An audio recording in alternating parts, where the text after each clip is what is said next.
One TV Patrol.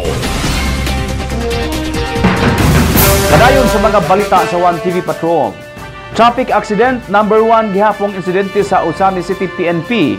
Nagpabiling numero 1 ang traffic accident sa mga insidente nga natala sa police blotter sa Osami City Police Station.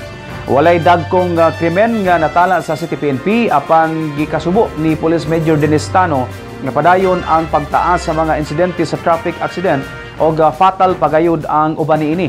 Sagad usab sa mga nabiktima sa traffic accident, mga single motor o mga sidecar nga miagi sa fast lane o inner lane sa highway nga gibawal gayod sa balaod. Busa padayon ang pag-auhag sa kapulisan nga likayan ang pag-agi sa inner lane sa highway o sa mga nagmotor single kinahanglang nakasuot gayod og helmet. Ipainomduman usab ni Police Major Dennis Tano ang mga usamisnon o sa misnong motorista nga likayan ang pagmaniho nga expired na ang rehistro o way lisensya o kung aduna man gani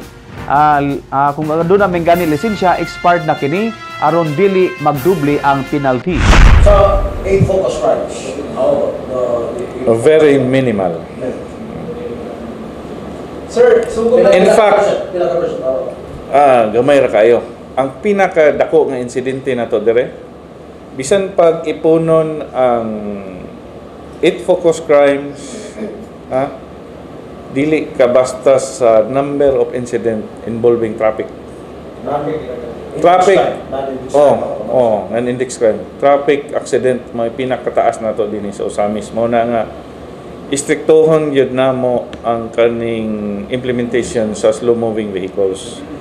And pag-implement sa mga traffic rules. Kaya nga mostly sa na-involve sa traffic accident, walay rehistro ang motor. And mostly sa na-involve sa traffic accident is motor single occupying fast lane. It's either mabundulan, ma-side sweep kay mukalit lang og swerve, or nagsunod sa auto dayon wala nakabrake. TV Patrol. One TV Patrol.